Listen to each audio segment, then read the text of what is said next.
KUAM TV8, home of the Milan Cortina Winter Olympics. Coverage begins February 6, 2026. Brought to you locally by Bank of Hawaii. Reach your possible. KUAM News headlines are presented by Calvo's Insurance, protecting Micronesia for 85 years. Matson and the Adai Itano program. Apply at matson.com and McDonald's of Guam. I'm loving it.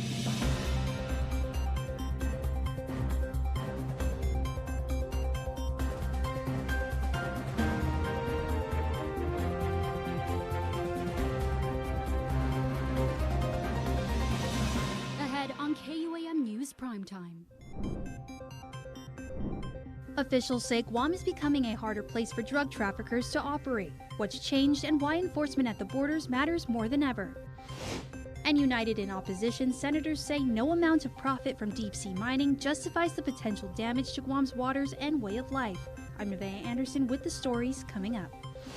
Emmy Lujan Elementary students suit up in their white coats to help their furry friends. More on the healthcare event coming up.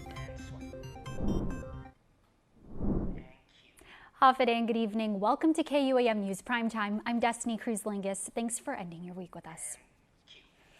The Leon Guerrero Tenorio administration says years of coordinated drug interdiction work is showing measurable results. On Thursday, local and federal partners laid out what progress looks like and why they say the work is far from over. Nevaeh Anderson reports. The governor's office held a press conference Wednesday to provide a progress report on Guam's drug interdiction efforts, focused on stopping illegal drugs before they reach our streets.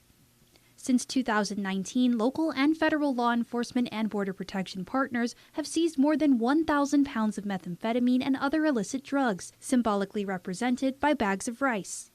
Governor Leon Guerrero says shortly after taking office in 2018, one of her first meetings was with Guam's postmaster, as drugs were increasingly entering the island through the mail. At the time, only one investigator was assigned to the post office, visiting just twice a week. That changed after local officers were deputized to assist in drug interdiction. Today, investigators are in post offices 5 to 6 days a week. Lieutenant Governor Josh Tenorio added that interagency coordination is producing measurable impact. So when traffickers see sustained inspections, coordinated task forces, and a strong law enforcement presence, the risk increases. Even when drugs are not seized, that presence matters, and it contributes directly to the higher prices we are seeing today. Officials point to meth prices as a key indicator. Just a few years ago, meth sold for as little as $50 to $80 per gram. In 2024, prices rose to $100. By December 2025, prices climbed sharply to $250 to $300 per gram, signaling increased scarcity and risk. This is not about declaring victory. It is about recognizing progress and committing to keep moving forward.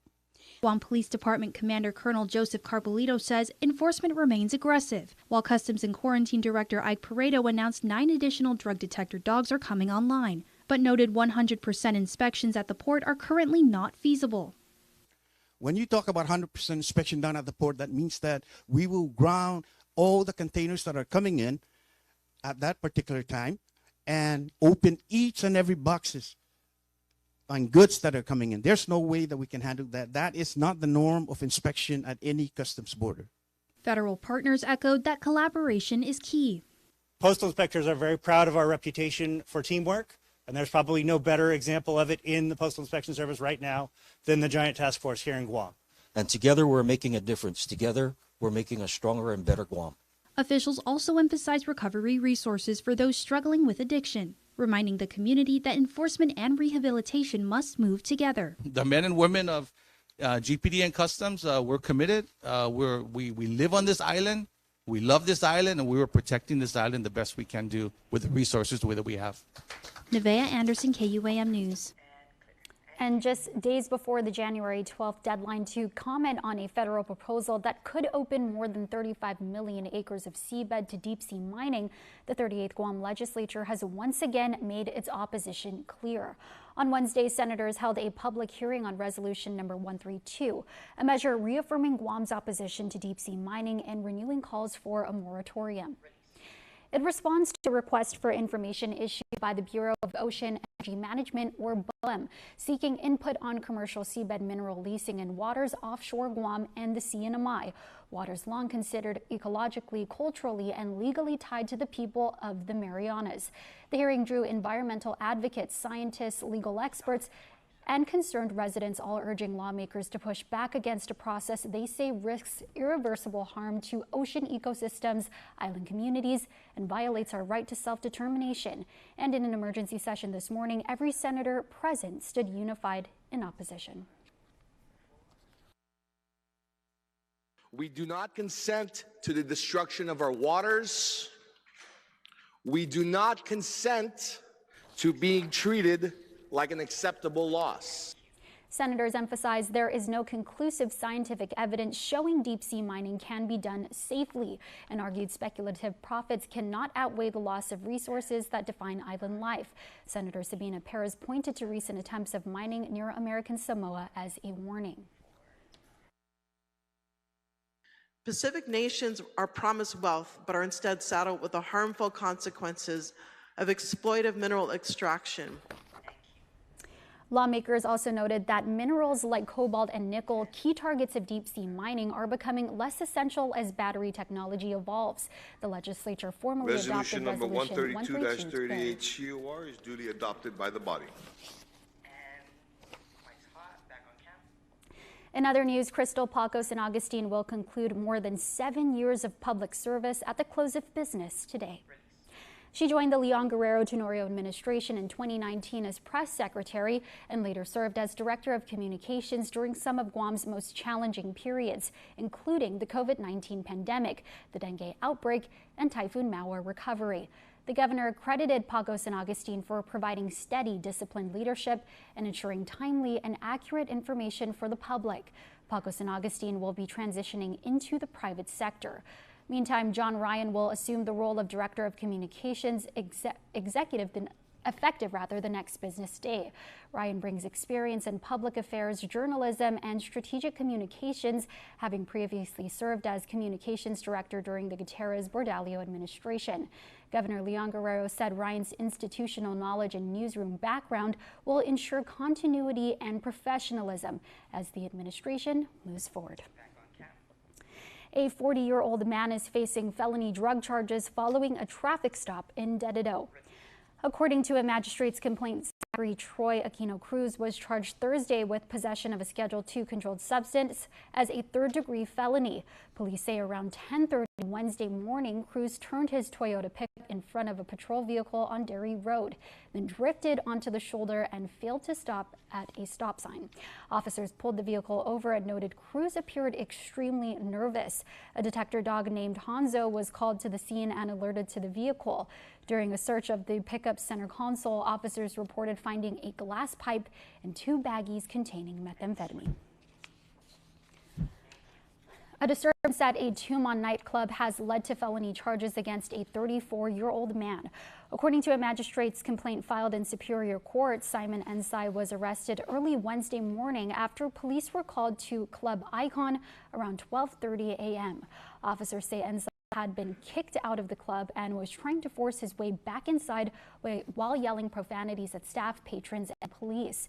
Despite warnings to leave, Ensai continued shouting and attempted to walk away when officers placed him under arrest.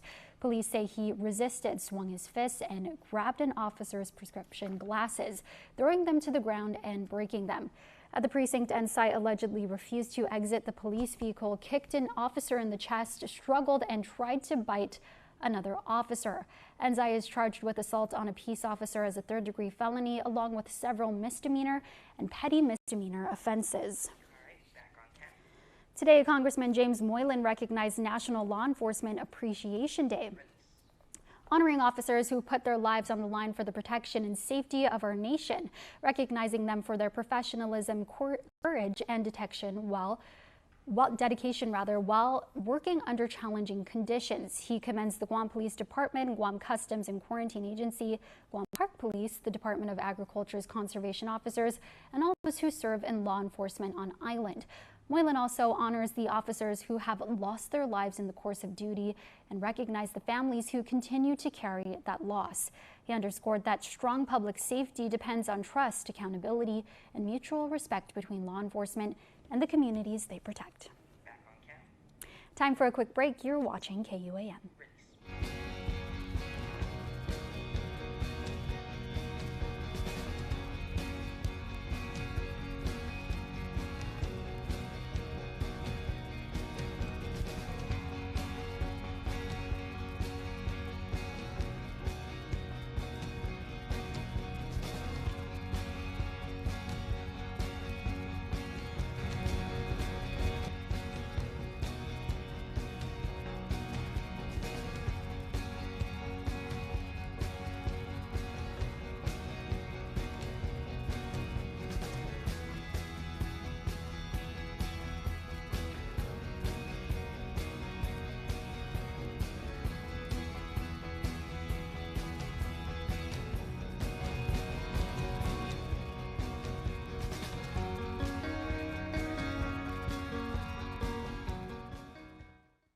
Don't need a work break, keep the smile on your face.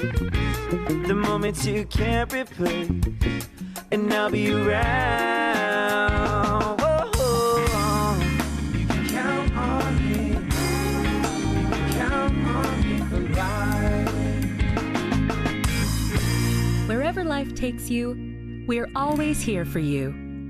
Calvo's Insurance. Count on us for life. Welcome back to Primetime.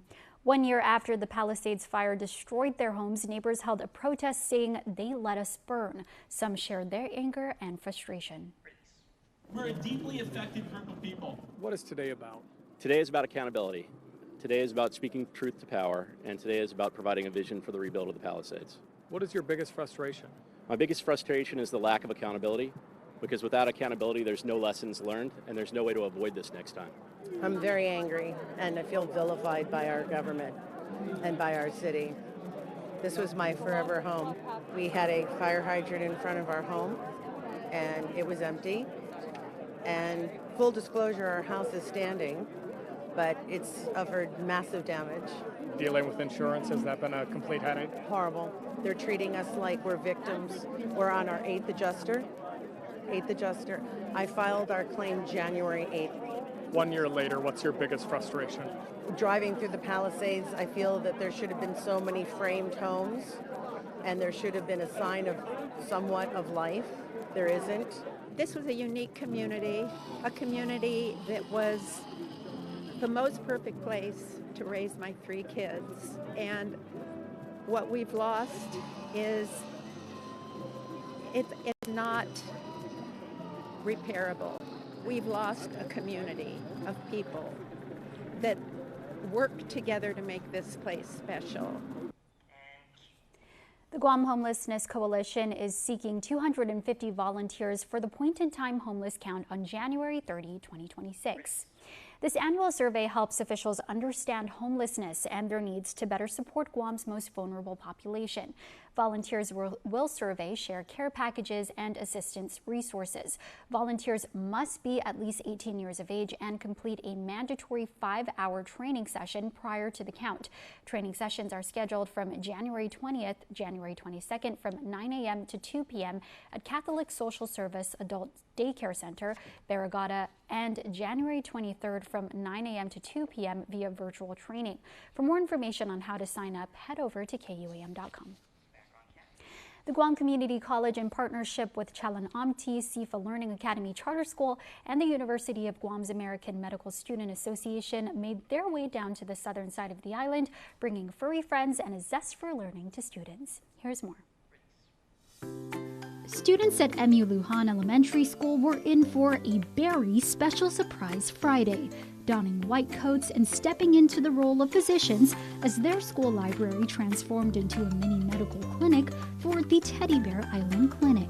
Now in its fourth year, the program made its way to Jotnya, bringing the hands-on healthcare experience closer to students in Guam's southern communities and expanding access for young learners. The Teddy Bear Island Clinic introduces children to healthcare by guiding their plush patients through checkups and procedures. By letting students play doctor, organizers hope to take the fear out of medical visits, so kids leave feeling informed, confident, and a little more warm and fuzzy about seeing a doctor in the future. Co-founder of the clinic, Sabrina Z, says the goal is simple. Comes from stress, kind of mitigating, it's lower down fear of medicine, going to the doctor, just the unknown, right? Helping guide students through those unknowns is Arlette Fohas, a pre-med student from Guam currently attending the University of Hawaii. She walks students through different modules from MRIs to physical exams, mirroring a real clinic experience. We start with PP and interview, where we give them the white coat, we give them the bear, we have them use the sanitizer, glove up, and then we interview them. What's the name of your teddy bear? What is wrong with your teddy bear? When did it start? Everything that would occur in a regular clinic setting. For fourth grader Caden Refuya, his patient needed care after an accident. I was inside, he fell, and so I gave him a cast and I gave him a vaccine. Pre-med student Ethan Gumatauto says the clinic does more than teach. It sparks imagination and problem solving. It's really fun to see, kids' creative minds and how they investigate and, figure out what's wrong with their teddy bears, and it really shows there's a lot of promise for them to go on with careers like being a physician. And so that promise already shining bright in students like Brianne Torres, who says the experience helped her see herself as a future doctor. I actually felt like a doctor today, actually, and it was a great experience.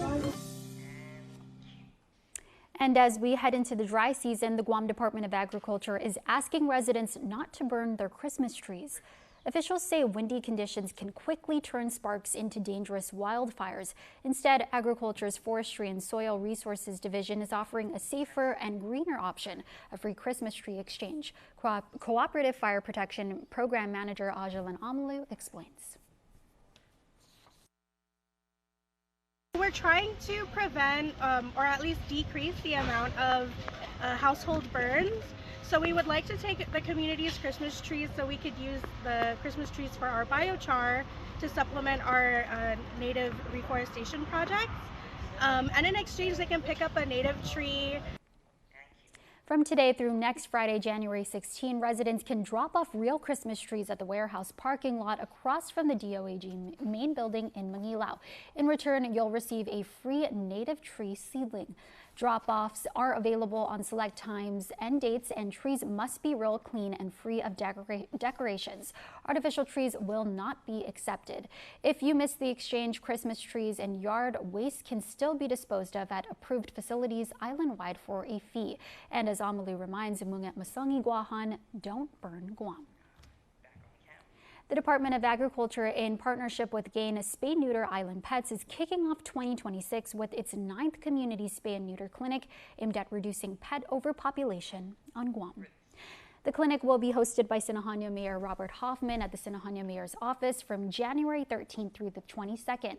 Surgeries will be offered by appointment only at a cost of $50 with financial assistance available. Residents receiving SNAP benefits may qualify for free surgeries through the SNAP sponsorship program. This year, the program will focus on mixed breed dogs and cats, as well as free roaming and community animals, which play a major role in Guam's overpopulation challenges. Purebred animals will no longer be accepted.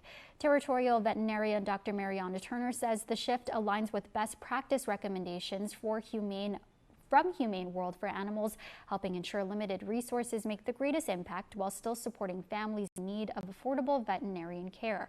Interested in signing pets up for surgery may do so at www.snipclinicguam.com/appointments.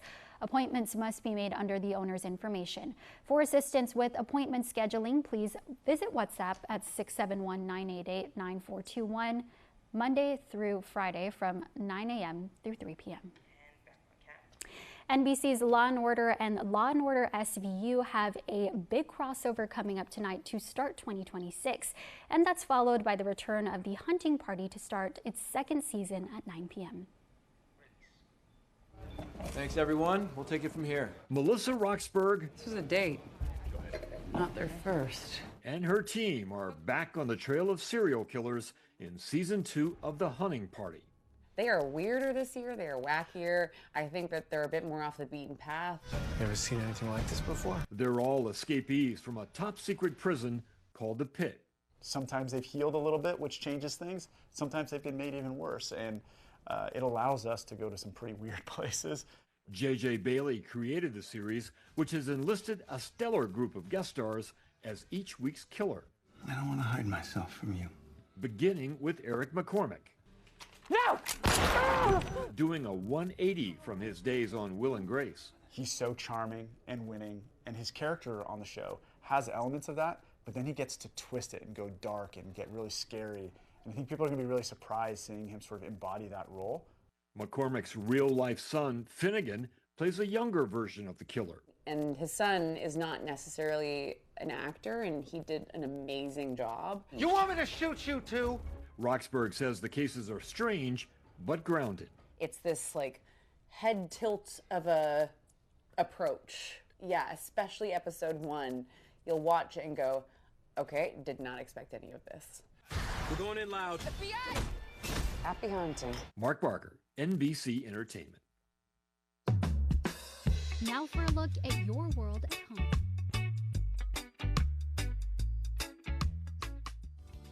Here's the Homeschool Nature Club on a fun field trip learning the history at Angel Santos Memorial Park.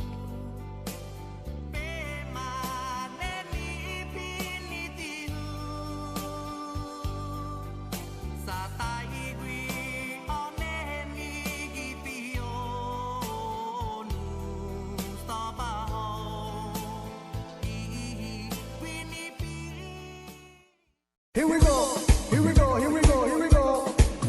Jamaican grill, Jamaican grill, Jamaican grill. What's for lunch and for dinner? You want something good? Yeah. Jamaican grill, yeah man, serious food. Happy New Year, KUAM. Plates, platters, and parties at your house or ours. Yaman, serious food for 2026. Now it pays to spread the Better Together experience. With our brand new referral program, you can earn up to $150 in account credits for every referral you bring in. That's right, family, neighbors, friends, even your coworkers. Just pass them your account name and account number. When they sign up for Docomo Pacific service and drop your info, cha-ching! Credit applied. So spread the word and start stacking those savings. Additional conditions may apply. Docomo Pacific, we're better together.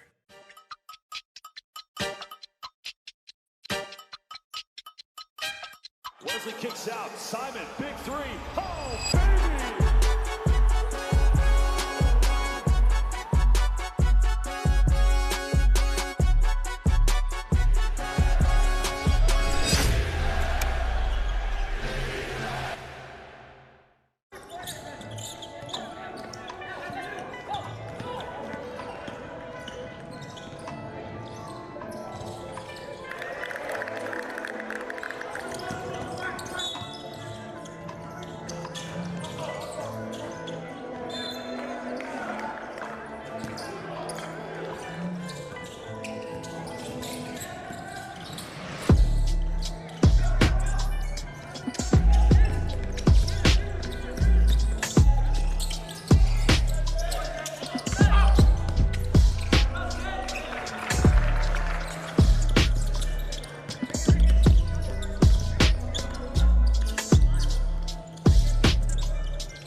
Big Three.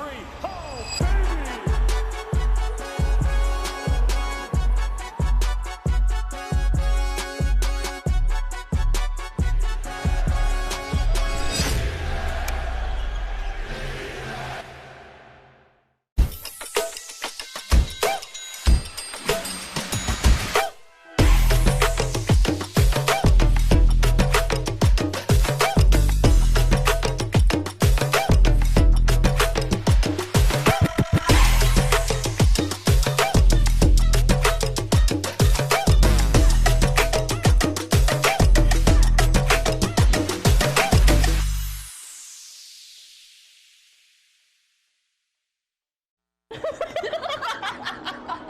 Foodie Call is served fresh, presented by Pepsi. Lunch, better with Pepsi.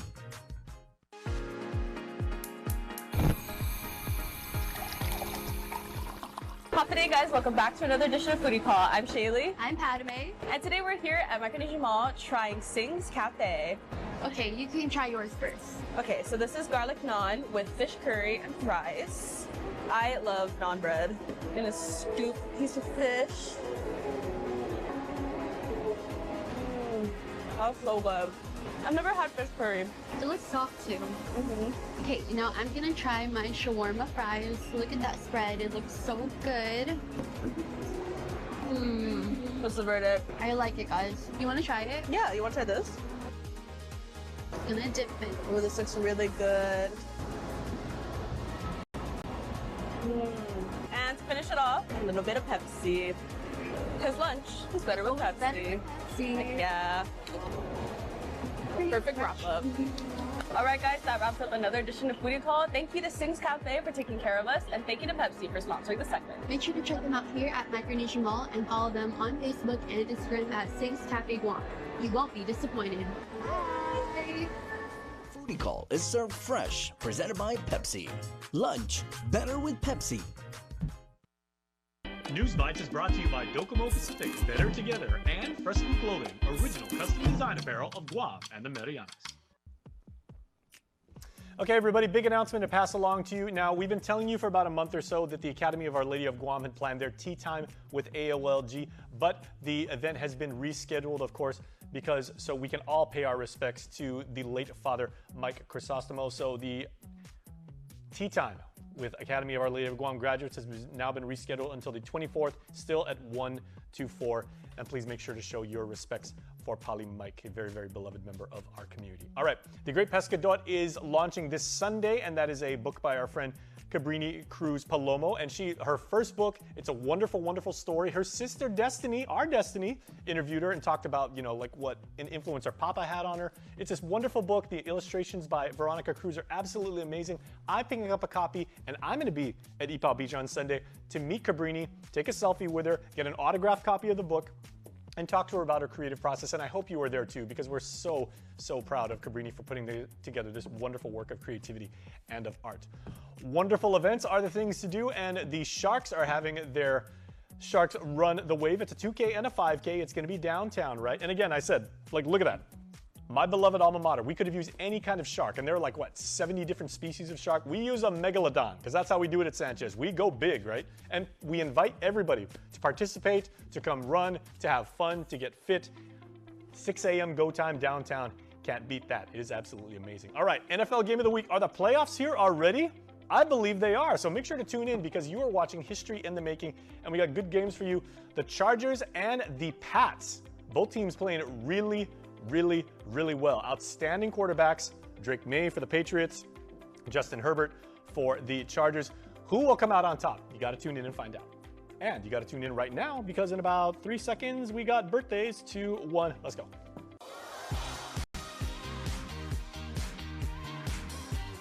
Everybody, let's all join in as one island family and say happy birthday to our birthday celebrants and happy terrifically 10th birthday to Zaimani Nicole Pokaigui Pangilinan. And watching you grow, your shout out says, into the amazing person you are today has been one of our greatest joys of life. We wish you endless happiness and success in everything you do, our beautiful monster. You are loved beyond words and cherished beyond measure.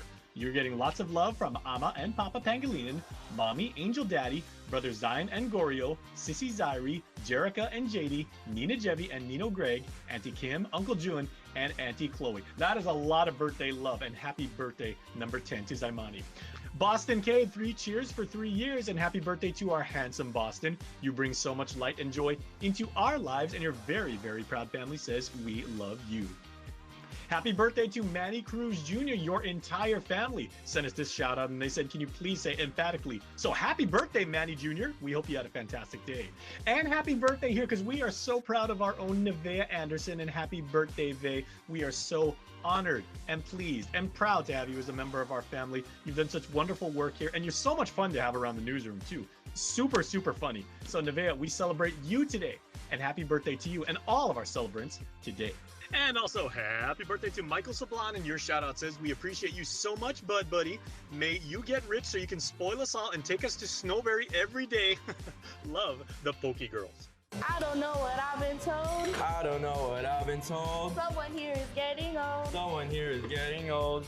Your Cold Stone Creamery birthday cake winner for this week goes to... And this week's winner is Emily Untalan, who is going to get a direct message from us to let her and her family know when they can go swing by Cold Stone Creamery and pick up their extended, yummy, delicious, and cool ice cream cake prize. Congratulations and enjoy your present.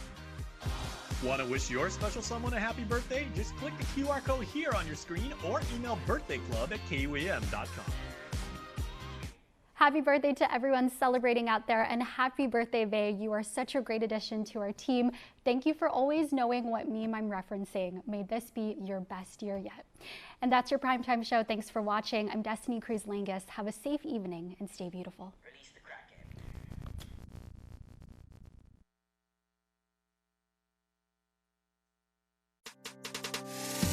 It's the One Micronesia Show, brought to you by Bank of Hawaii. Reach your possible. Ali, Mogitin, Hafade Zan Tiro, Rananim, Castellari Lengmo, and Yakwe. Happy New Year and welcome back to another episode of the One Micronesia Show. Now, before we get to the big show, I'd like to give a huge shout out to my new sponsors, Bank of Hawaii. Thank you so much. Mahalo, Sejus Maasi, and Kamagad. So here we go. We kick things off with Pohnpeian doctor and now author, Dr. Joseph. Check it out. Our first guest is Dr. Jalkin Joseph, a medical doctor whose path to medicine began in Pohnpei, continued through Guam and to military service, and ultimately led to becoming an American doctor. Dr. Joseph recently published his book, Becoming an American Doctor, a deeply personal account of perseverance, identity, and purpose. We began our conversation by talking about how the idea of writing this book came to life. So, I wanted to write the book because I wanted to share my experience with our community, the Micronesian community, and hopefully inspire the next generation of Micronesians to pursue the careers in medicine and hopefully become a doctor, because we are in severe need of doctors in Micronesia and elsewhere where our people are living, especially like Guam, Hawaii, or the mainland. So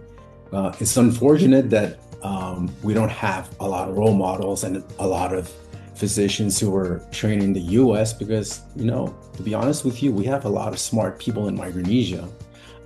We just don't have the pathway that is well established for us to follow, or we don't have role models, like I said. So one of my motivation is that, when I realized that I was the second Pohnpeian to ever graduate from a US medical school, it kind of hurts me a little bit, because it's not because we are not smart enough to become doctors. It's just that, there's not a lot of opportunities. And I realized that between the first guy that became a doctor here, the guy's name is Dr. Leandro Albert. He graduated from the same medical school that I went to in 1982 when I was 1 year old. And when I graduated from medical school, I was 37 years old. So it's been like a 36-year span since another person or another Pohnpeian graduated from a US medical school. So I was like, man, that is something that we really need to address and fix in the future. So that plays a lot into me writing the book, just to make sure that, I'm sharing my journey with the Micronesians and hopefully providing some things that I did well and some of the mistakes that I did, and hopefully so that they don't have to make the same mistakes. So, in the book, Dr. Joseph shares many challenges he faced navigating new environments, cultural expectations, and the demanding path of medicine. Yeah, so the book, it basically talk about my entire livelihood, right? I'm still young, I'm in my 40s, but it talked about my upbringing in Pompeii from a modest beginning, right? So it talks about some of the influences that I had growing up. I talk about my family and my friends and my educational system, but I felt like I have to give context of Pompeii, Micronesia, and FSM to the outside audience, right? Because if you're not familiar with that, my story probably won't make sense to you. So I spent the first chapter talking about our history of our island and our country and why it's relevant to the United States. And I talked about the fact that a lot of Micronesians migrated outside of Micronesia into the US for better opportunities, education, and joining the military, which I did all of those. So I kind of took like a traditional pathway that most young Micronesians take. I just got lucky at the end because I had some discipline, and I was good in school. So therefore I was able to get into medical school and become a doctor and finish all the training. The book itself, it is good because it talks about success, but it also highlighted some of the challenges that I face and the things that I wish that I did better when I was a child. And hopefully that message will linger on to the other Micronesian students who are wishing to follow the same path, to tell them that to start doing things now before they reach medical school. We spoke about his recent visit to his home in Pohnpei, a meaningful trip that allowed him to reflect on how far he's come and the roots that continue to ground him. Well, it's every time I'm planning a trip back home, I'm always happy because I get to see my family and my parents. My parents are still living there, so it's always a positive thing for me every time I go back home. But I have to admit, this trip is a little bit different because in the book, the last chapter of the book, I talked about the healthcare in Pohnpei, and I talked about the issues that we're having at the hospital, and I also talked about some of the solutions that we can do. In addition to increasing funding and buying more equipment and a CAT scan machine, one of the most important that we can do is increase the number of physicians that are working at the hospital. And since we are very short in physicians in Micronesia, one of the programs that helped us in the past is the PPMOT program, or Medical Officer Training Program. So that trip was previously planned before I published the book. The book just happened to publish around the same time that I'm making the trip. So I kind of worked worked the book into my schedule already. So my trip is very packed with meetings. And in between the meetings, I was able to talk to some folks and show them the book and talk about the book a little bit. But the main purpose of the trip was to go down there and try to talk to the stakeholders in Pohnpei and within the national government, and to try to elicit their appetite for restarting the new program, right? So I was very humble because we were very well received by the community.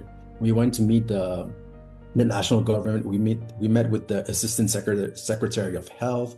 We presented our proposal and presented some of the data that we had from the previous program, and everybody agreed that we need to do something now, because if we don't, then our scenario will just get worse in the future. But other than the national government, we also had a chance to meet with the governor and talk about the same thing. We also met with the state legislatures, talked to the speaker of the Pohnpei State Legislature, and also we went to the hospital, toured the hospital, and talked to the medical director, or the Department of Health director. And we also met with the doctors that are working at the hospital and kind of chat with them a little bit, ask them their opinions about the program or things that they needed. So I would say that it was a successful trip because we're we were given the opportunity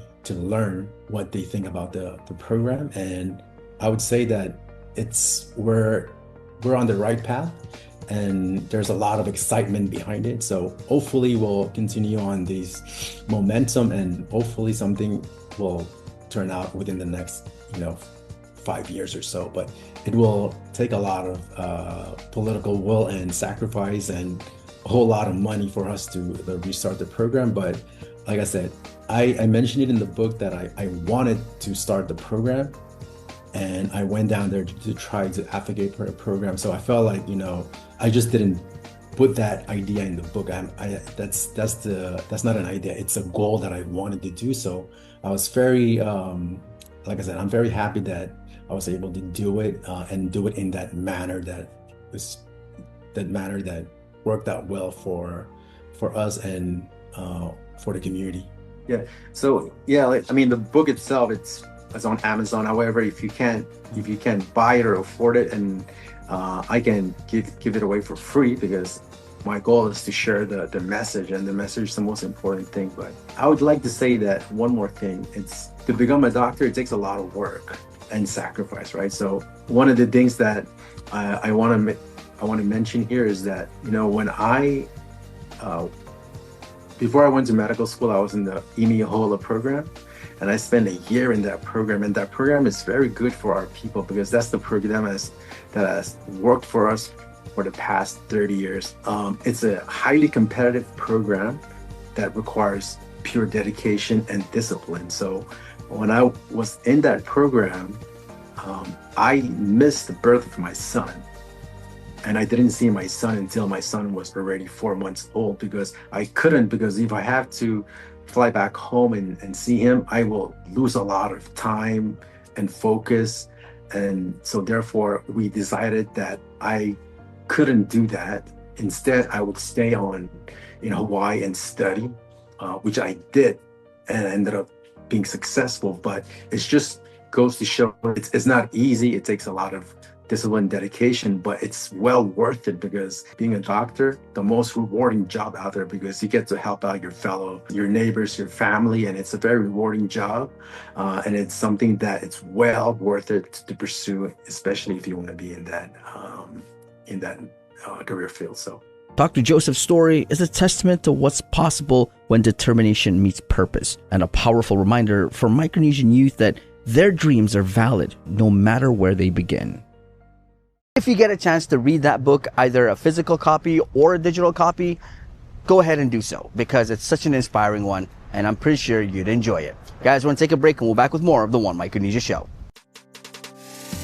It's the One Micronesia Show, brought to you by Bank of Hawaii. Reach your possible.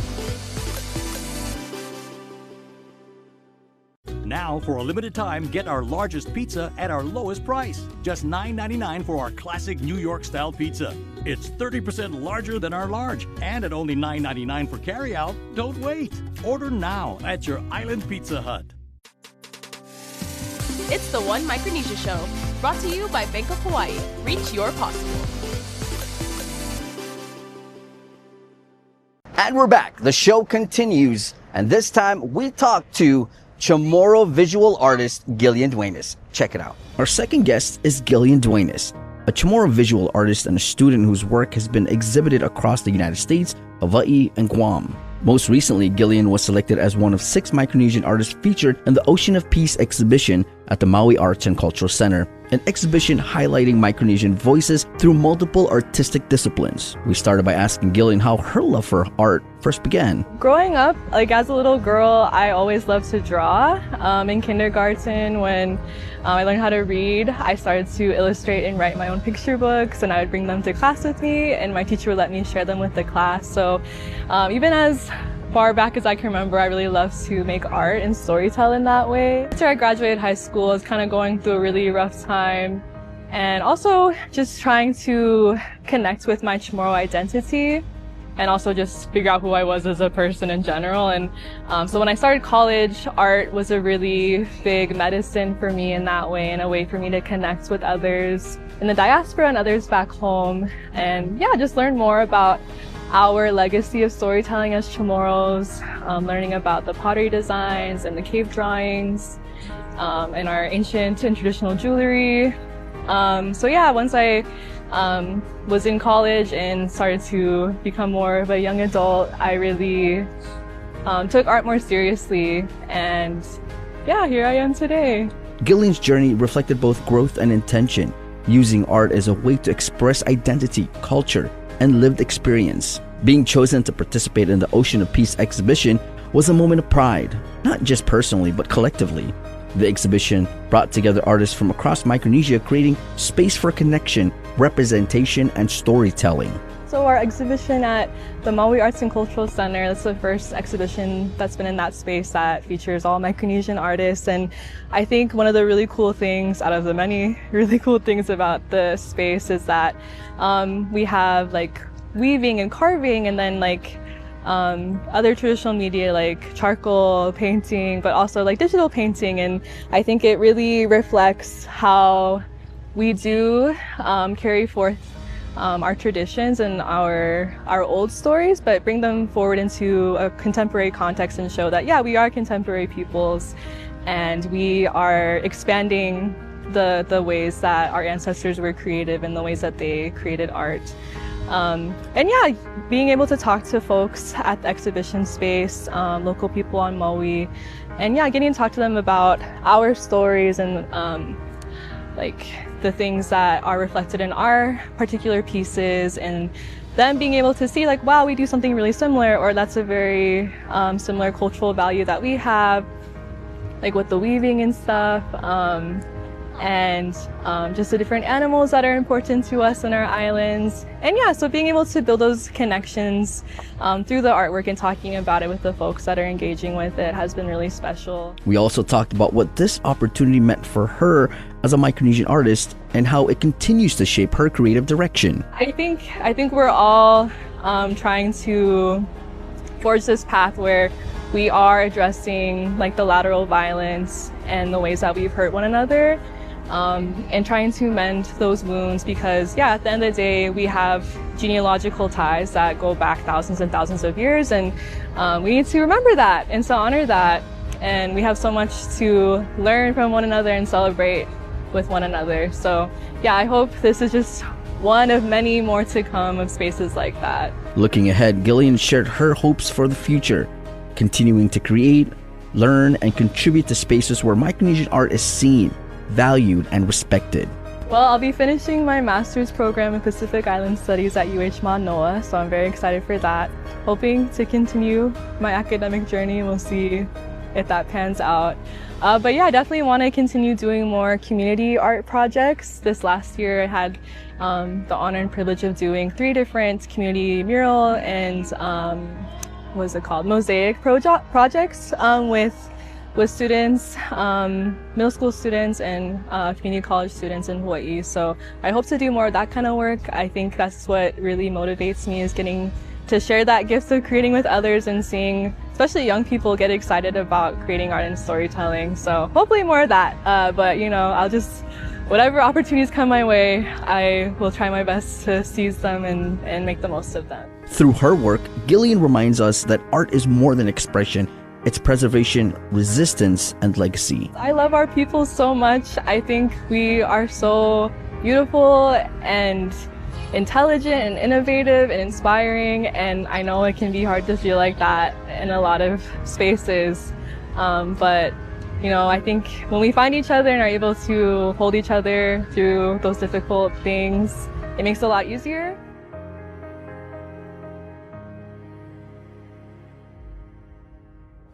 Thank you so much, Gillian, for your time. And guys, if you guys want to go follow her and support her, go do so on her social media. Guys, I want to take a break and we'll be back with more of One Micronesia Show. It's the One Micronesia Show, brought to you by Bank of Hawaii. Reach your possible. Guam's auto appearance specialist, Elegant Reflections, has been providing the automotive industry with professional detailing and car care products at its highest quality, from complete detailing, full interior detailing, exterior detailing, headlamp restoration, hand washing, seat and carpet shampoo, engine degreasing, undercarriage cleaning, paint sealant, fabric protection, paint oxidation removal, and so much more. Visit us at our new location. Call 646-5555 for an appointment. Elegant Reflections, Guam's auto appearance specialist, over 20 years of experience. It's the One Micronesia Show, brought to you by Bank of Hawaii. Reach your possible. The One Micronesia Show continues, and now we talk to John Howard, the founder of FAS, a group here on Guam who does amazing things from sports to community work. And for this one, they did an end of the year event where they cleaned up and they barbecued for the homeless. Check it out. As 2025 came to an end, FAS hosted one final event, a community cleanup in Dedido, followed by a barbecuing serving members of the homeless community. John shared how the event came together and why it was important to end the year by giving back. So it's a collaboration with the Dedido Mayor. We started it with the former Mayor Safaris, and we are fortunate that the current mayor also happy to continue that collaboration. Yeah. So we just pick up trash from the Dedido Sports Complex all the way to the Waisingsong traffic light, and then around those buildings, the old flea market, and then at the end we just have a barbecue with the homeless, and it's really just to show and promote good citizenship, responsibility, and good role models for our youth to take responsibility and also take care of the islands, pick up the trash, and the homeless community is always the less fortunate, so we want to have that also space for them to just enjoy that special moment. We also discussed his recent article published in the paper, a piece that highlighted important issues facing the community and sparked meaningful conversation. The important part of it is that the COFA, the Compact of Free Association between the U.S. and the FSM, it's a bridge that kind of bring the gap together, the gap between us and these islands, right? So it is important to understand the compact. Why we are here, because we are here because of that treaty and, that privilege. And it's also important that we continue the collaboration with all these existing programs, that we need to take advantage of and, abide by the laws and, just be a good citizen. And always remember that we are guests here in Guam, and we have to respect the land, respect the law, and respect the people. And the thing that we need for our leaders to understand, especially our leaders in FSM, that the activities that we do is to support the intent of the compact. That we are here, we have to be law-abiding citizens. And these programs, these activities that we engage the youth is to support that intention, to be productive and responsible FSM citizen in Guam. Looking ahead, John spoke about what's next for FAS in 2026, upcoming initiatives, continued outreach, and the organization's ongoing mission. 2025, we were able to establish maybe 4 events. The Micronesian Youth Summit. Yeah, that's a collaboration with the Wave Club and Manianu and DYA, the Trades Academy. We hope to continue that. And then we also started the FSM Mini Goodwill Game. We also hope to continue that one. We also started the FSM High Schoolers All-Star Basketball Championship. Yeah, hope to continue that, maybe even include volleyball or basketball for girls, because we need that in FSM. The last one, I think the friendship games. We like to continue this friendship game that we, between our islands. We went to Panapay, but this year we like to go to Balao. And the beginning of this year, we will have the FAS Yamaha fishing therapy. Yeah, that's gonna be happening also next year, 2026. John's work reflects the power of consistency, compassion, and community-driven leadership. Well, we just want to thank you, especially the leaders that continue to support our efforts in keeping our youth engaged.